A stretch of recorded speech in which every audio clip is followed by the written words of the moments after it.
नमस्कार दोस्तों, आपका स्वागत है एने हॉरर स्टोरीज यूट्यूब चैनल में। दोस्तों, मैं हूं सात्विकी द्विवेदी। तो दोस्तों, आज की भूतिया कहानी सुनने के लिए तैयार हो जाइए। रवि, उसकी वाइफ और रमेश तीनों एक साथ दिल्ली में एक 2 BHK फ्लैट में रहते थे। जहां शिफ्ट हुए उन्हें सिर्फ 3 महीने ही हुए थे। तीनों एक साथ ही प्रोडक्शन हाउस में काम करते थे, जो कि रवि और रमेश का अपना खुद का बिजनेस था। जिंदगी का हर लम्हा साथ बिताते थे, चाहे वो काम हो या घूमना। ये सभी अपनी लाइफ से बहुत खुश थे।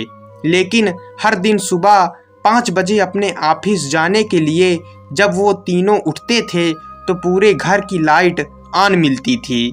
फिर एक दूसरे से सवाल जवाब करने से एक ही नतीजा निकलता था कि उन तीनों में से किसी ने भी लाइट ऑन नहीं की। इस अजीब घटना की शुरुआत आज से 3 महीने पहले हुई थी। उन्होंने ये बात किसी को भी नहीं बताई। उन्हें यह डर था कि शायद उनके दोस्त उनका मजाक बनाएंगे। और शाम को करीब 5 बजे ये तीनों अपने काम से लौटते थे। शाम 6 बजे घर का काम करने वाली बाई भी आ जाती थी और कभी कभी उसका बच्चा भी आया करता था।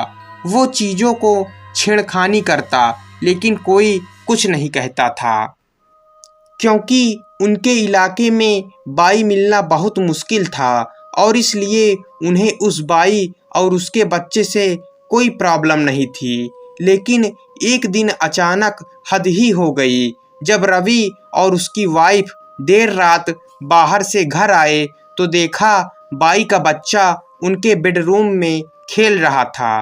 तो उन्होंने सोचा वो पड़ोस में काम करने गई होगी बच्चे को यहाँ छोड़कर।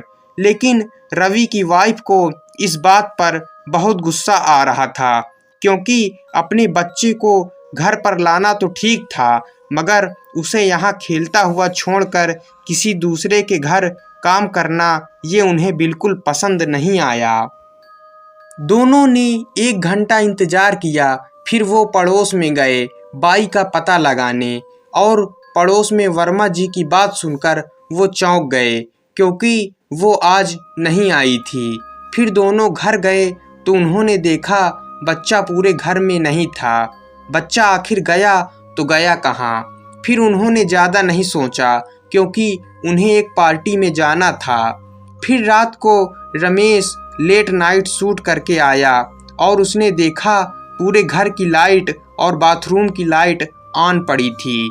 उसने बाथरूम का गेट खोला और देखा तो बाथरूम में खून फैला हुआ था। वो बहुत डर गया। फिर डर के मारे मेन गेट की तरफ भागा। तभी उसे बच्चे की आवाज़ आई और उसने उसे बोला, बेटा तुम यहाँ क्या कर रहे हो? बच्चा कुछ नहीं बोला और धीरे से मुंह ऊपर उठाकर मुस्कुराया, लेकिन उसके मुस्कान में अजीब सी बात थी, जैसे उसने कई राज छुपा रखे हों। वो डर के मारे बाहर निकल गया और रवि और उसकी वाइफ को भी बुला लिया। फिर वो तीनों एक साथ डरे डरे अंदर गए। अब रात के करीब 12 बज रहे थे। उन्हें किसी भी तरह ये रात काटनी थी, सुबह तक। तीनों बहुत ही खौफ में थे, आखिर ये क्या हो रहा है। फिर रवि ने मकान मालिक को कॉल लगाया और सारी बात बताई। तब मकान मालिक ने उसे बताया कि कुछ साल पहले यहाँ एक परिवार रहा करता था, जिसमें पति पत्नी और एक बच्चा था। कर्ज के बोझ होने के कारण पहले उसने अपनी बीवी बच्चों को मारा, फिर खुद मर गया। ये सब जानने के बाद वहाँ रहना तो दूर, वहाँ एक पल गुजारना भी मुश्किल था। तीनों रात भर बहुत डरे हुए थे।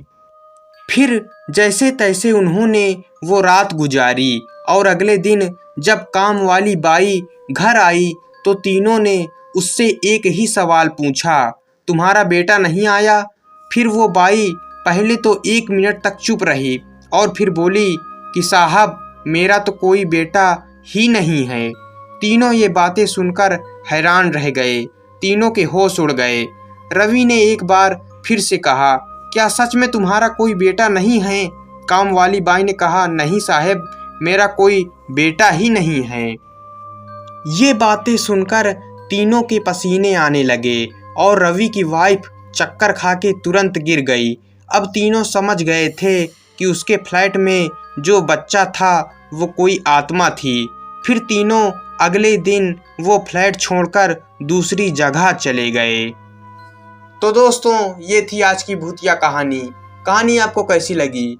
कहानी पसंद आई हो तो वीडियो को लाइक, चैनल को सब्सक्राइब करके जाना। मिलते हैं अगली भूतिया कहानी में।